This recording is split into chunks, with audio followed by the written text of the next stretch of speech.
Fantagraphics has 3 awesome comic books coming out this week that I'm going to highlight on the channel over the next 3 days. Today, we're talking about Beat It, Rufus by Noah Van Sciver. Stay tuned and watch this video till the end.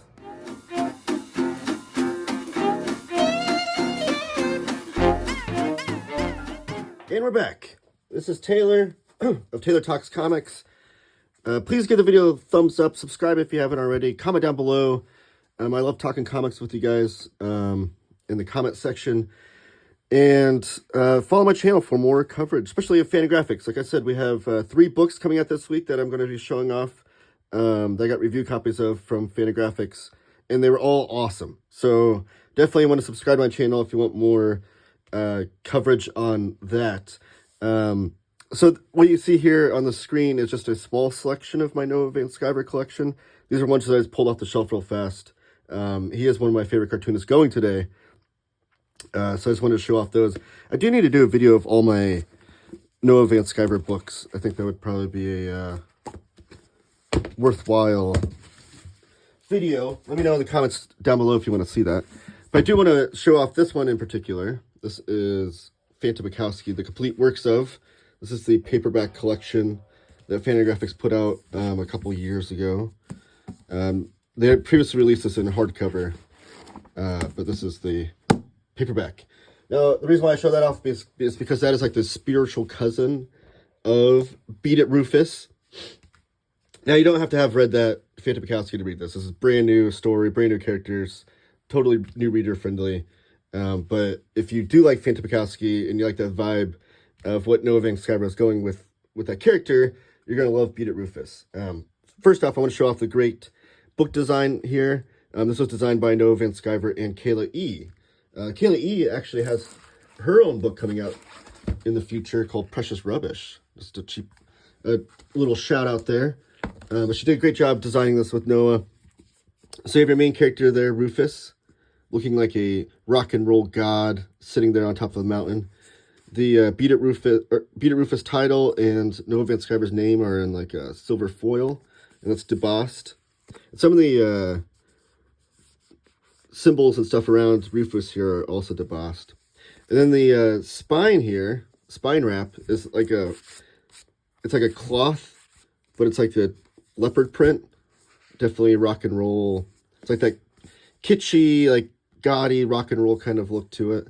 And then the spine is also a foil lettering.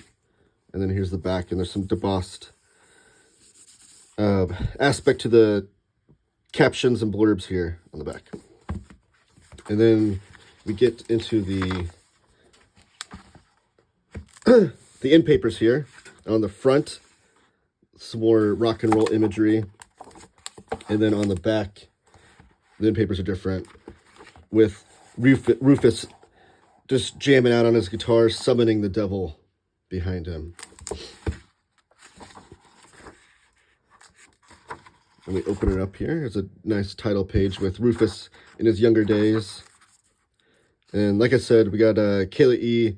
and Noah Van Sciver on design. A big thanks to Tucker Stone and Fantagraphics for sending me out this review copy. We do want to say that real quickly. Here's some other books by Noah Van Sciver. These are all, I think these were all, yeah, these are all Fantagraphics books. Because Noah's been published by a number of different publishers, but I think these are all the Fantagraphics selections that they have put out by him. And then we get into the story.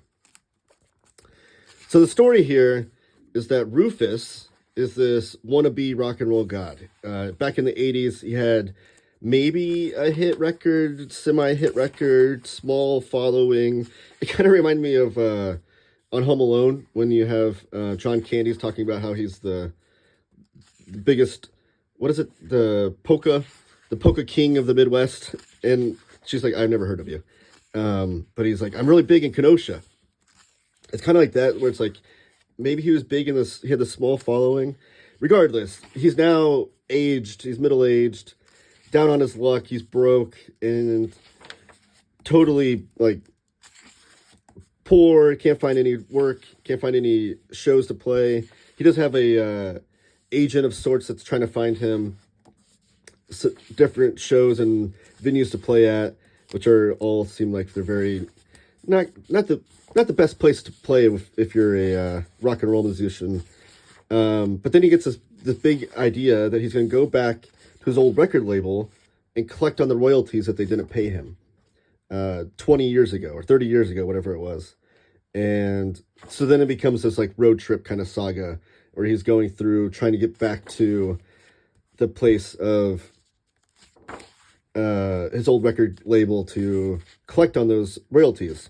And then he really does think he's going to become rich from it, that he's like, man, they must owe me like millions of dollars from those royalties. And it's such a fun ride. Like, I can't recommend this enough, especially if you've never read anything from Noah Van Sciver. This is a great jumping on point. I always say this too. I think he's one of the best storytellers in comics today, as far as like the pacing of his stories and the funny punchlines and things.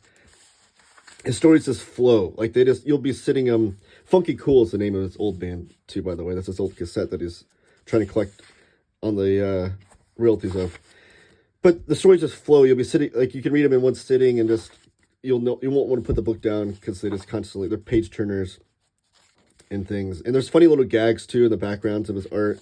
And to say, Noah Van Sciver's artwork has vastly improved throughout his career too, to where he has like a style unto his own. I always loved his art, even his early artwork. He had this really like endearing quality with all like this obsessive cross hatching, where you could see where his like influences. He's wearing them on his sleeve, like his Robert Crumb and other guys that he's really into. But now he has his own style. His coloring is great too, as far as that he's been doing, because he used to work in black and white mostly back in the day, but now he's working in color. And his art, it is, it's a Noah Van Sciver comic book, and I think that's like the kind of the goal of all cartoonists, is to create their own style, right, that stand out amongst everyone else.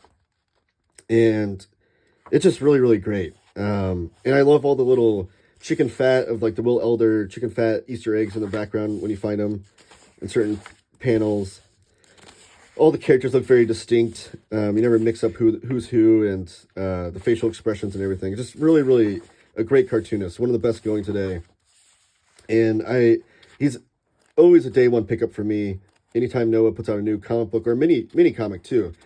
If you're into mini comics or self-published stuff, definitely follow Noah Van Sciver on Instagram. Whenever he has a new one come out, he always posts on there. And they sell out quickly sometimes, depending on what the print run that he does on. But you'll want to pick those up rather quickly. And he self-publishes them. He does the hustle of packaging them and sending them out himself or whatever. But then he also has publishers like this, like Fantagraphics, putting out books. And can't recommend this enough, though. If you're into like rock and roll, like Spinal Tap, or like those kind of comedies on behind the scenes of rock and roll superstars that down on their luck and after the career's over and that kind of thing, plus plenty of comedy, can't recommend this stuff. Beat a Rufus, Noah Van Sciver. Please pick this up if you haven't already put your order in for it. It comes out this week. And yeah, so thank you guys for watching. Please comment down below with your thoughts. Give the video a thumbs up. Subscribe if you haven't already. And keep talking comics.